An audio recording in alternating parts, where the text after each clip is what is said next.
It's always good to start the meditation with thoughts of goodwill.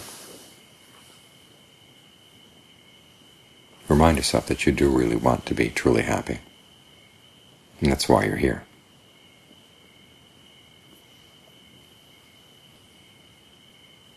The thought helps to focus you. Where you're going to look for true happiness, we have to look inside. Because you know that every happiness based on things that you see and hear and smell and taste and touch and think about eventually has to change. And if you place your happiness there, if you identify with those things, your happiness is going to have to change in ways that you don't want it to. So you have to look inside. What's deeper inside than these things? That's what we're looking for in the meditation. Unfortunately, the path to that happiness doesn't require that we have to cause anyone else to suffer. And the happiness itself places no burden on anybody at all. So we're on a good path, going to a good goal.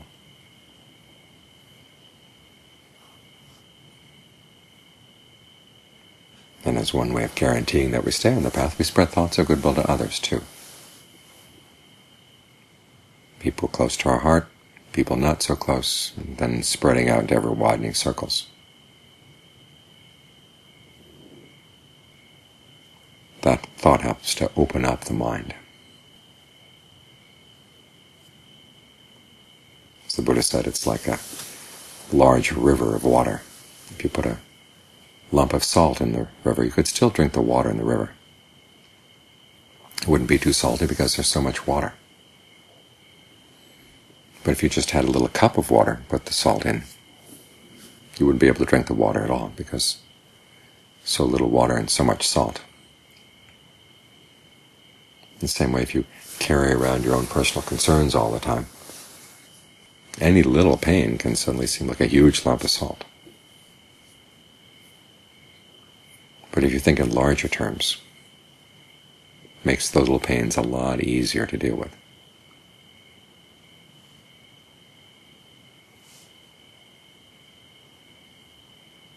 This also parallels the way the Buddha approached his own awakening.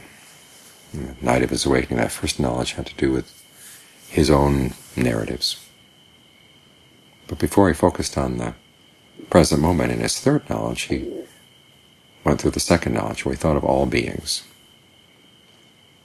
kind of picture the cosmos as a whole. So everybody passing away and then being reborn in line with their actions is because he saw the larger picture, that he was able to see an important pattern, which he could then apply to his own experience of the present moment. Because if he had just focused on his personal narratives, there's a lot he would have misunderstood. As he said, sometimes you do good in one lifetime and then suffer in the lifetime immediately following. Sometimes you do bad in one lifetime, and in the next lifetime you enjoy something really pleasant. And if you don't see the larger pattern, you'd wonder, is there any connection between your actions and the results?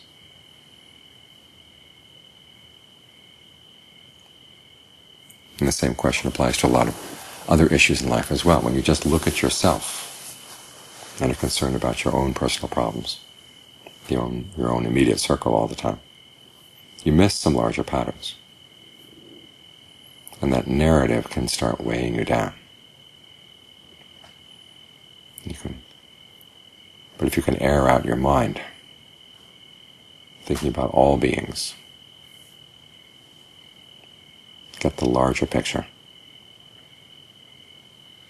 then it's a lot easier to come into the present moment with a sense of equanimity, a sense of solidity, confidence,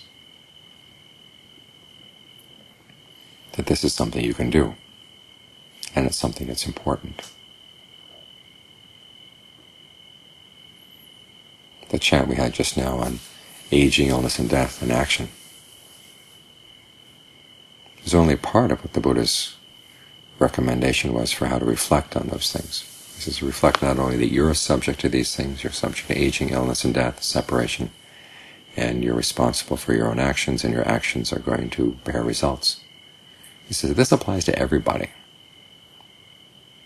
Men, women, lay, ordained, old, young. It's a universal principle. He says, when you think about it just concerning yourself, it helps to give rise to a sense of heedfulness, that you really have to be careful in what you do. But if you think about it with reference to all beings, it gives rise to a sense of samvega. There's this huge ocean of beings, and they're all subject to aging, illness, death, and separation no matter where you go. That, he says, helps to get you on the path, realizing it would be good to find a way out of this ocean, out of this flood.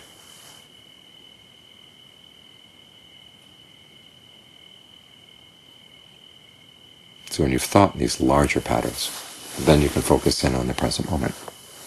Look at where are these floods coming from? Well, they're coming from the mind. And you're more in the mood to look at them, because it's not just you being responsible for your own mistakes, which sometimes is hard to take, especially if you're still wound up in some narratives about who's right and who's wrong in your life. But when you see the larger pattern, you realize everybody's doing the same thing. Everybody is suffering from the same patterns. So it takes a lot of the personal sting out of what you're going to see. To see where you've been unskillful.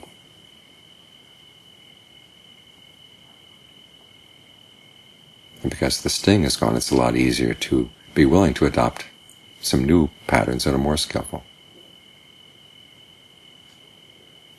Because that's another thing that's good to think about other beings, the people who've actually followed the path. And they've gotten benefits. You can think they can do it, so can I. All those people in the past who were almost suicidal, yet they were able to turn themselves around and actually become noble ones, to become arahants, to find true happiness, to find true freedom. It's something that any human being can do.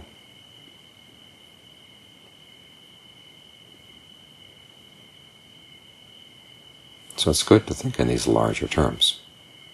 It takes the sting out of your personal pains right now, your personal troubles right now.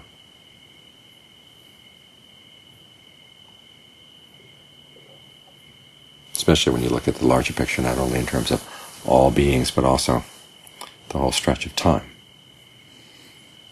This stuff has been going on for a long, long time.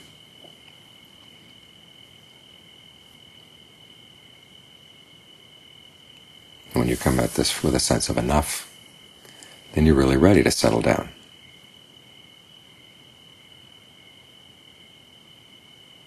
And see what's going on right here in the present moment, what patterns of the mind need to be examined. Which ones need to be fostered, which ones need to be put aside.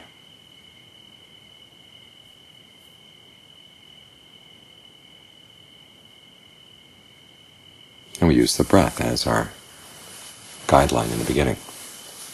You make up your mind you're going to stay with the breath, and anything else that comes in to pull you away, you can say, not now. No matter how good it may seem or how important it may seem, for the time being, you say, no. I've got something else to do here.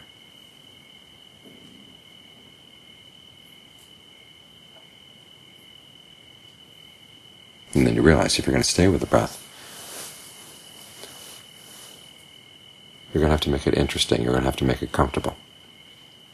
Because otherwise just watching in, out, gets pretty boring after a while, and you're going to start roaming around.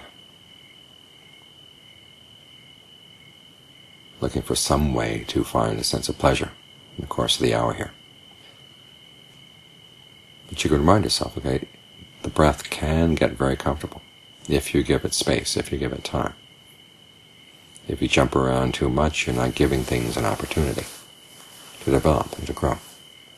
So one of the skills you have to learn is how to hover around the breath and protect it. The Thai word "prakong," one that John Fuang used a lot.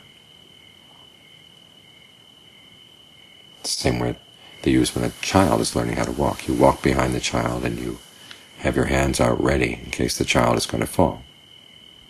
But you don't grab the child before the child falls. You have to let the child learn how to do its walking on its own. It's that same sort of gentle care, unobtrusive but ready to step in when necessary. That's the kind of quality you want to bring to the breath. Take a couple of good, long, deep in and out breaths. Notice where it feels good. And if it doesn't feel good, there are two ways you can work with it. One is to notice that as you're breathing in, at what point does tension build up in different parts of the body? Can you keep breathing in without that tension's building up? Can you consciously relax it? It's building up in your shoulders, relax your shoulders and still breathe in. See if that works. If it doesn't work, then you can change the rhythm of the breath, make it shorter. In short and out long, or in long and out short. Faster, slower, heavier, lighter, deeper, more shallow.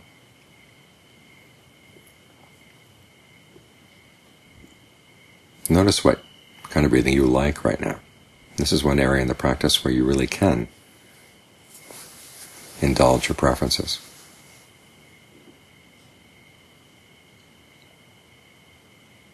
What kind of breathing would feel really good? What would feel really gratifying? Which parts of the body could use some nice breath energy right now? And you play around in this, explore. Now you may find that by following the kind of breathing you really like right now, you set yourself up for some problems down the line. Well, that's a good thing to learn, and you wouldn't learn it otherwise. You may get fascinated with the breath energy in one part of the body and overdo it. Or try to straighten things out in such a way that you start developing a headache, say, or a sense of tightness in the chest. These are all good things to learn because you're trying to learn cause and effect. And this is what makes the breath interesting. You begin to see that certain ways of focusing on the breath, certain ways of playing with the breath have a really good effect on the body. Other ways don't. That way you learn the principle of what's skillful and what's not, by observing cause and effect, and you learn how to make yourself a more reliable observer, which is what everything depends on in the practice. We know that discourse where the Buddha is talking to the Galamas and saying that don't just go by texts or reports or traditions or legends, which is the part that everybody remembers. But he also says don't necessarily go by your preferences or what seems reasonable. You take what seems reasonable and you test it in your actions to see what kind of results you get. And that means, one, a willingness to experiment, and two, a need to make your mind a reliable observer, so that when you test something, you can actually trust the results you see, or trust your estimation of the results. This is why we have to work on mindfulness and alertness and our powers of evaluation, again and again and again, to sharpen them, to make them more reliable.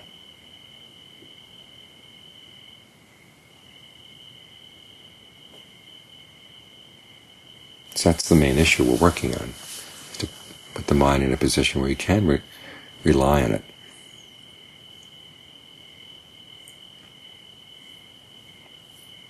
As your powers of observation develop, you can apply them to more subtle things, not just the breath, but whatever comes up in the mind. You begin to notice certain ways of thinking that you've held on to for a long time. They're actually causing you stress and suffering. And keep in mind the possibility you don't have to suffer. That's what that larger picture is all about, because it's not just thinking about all those beings in the world who are suffering just like us. But remember that some of them have found a way out. That possibility is there. What it means is you don't have to suffer no matter how bad things get. The suffering is optional.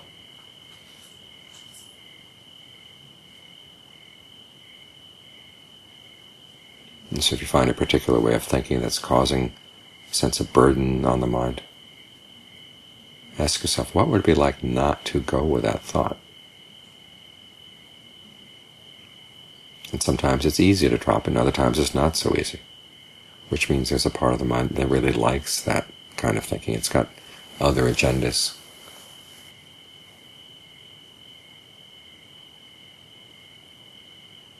Or it's hoping that that particular kind of thinking will bring happiness in the future, or there's a sense of obligation. You've got to think in that way. You've got to worry about this, you've got to worry about that. Remember that woman who came to see Ajahn Fuang, who, after 2 days at the monastery, was ready to go back home because she was concerned about the family back home, how they were going to get along without her. He said, just tell yourself you've died. After you die, they're going to have to learn how to get along. So give yourself a little bit of that freedom right now.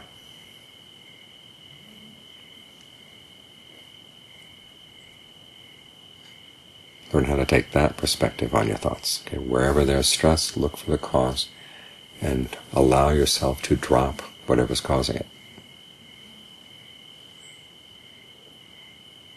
Allow yourself that freedom.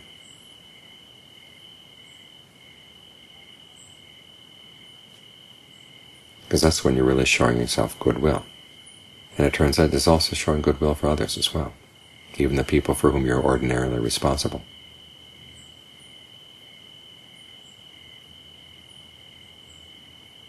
Because if you're less weighed down by the responsibility, you find it actually easier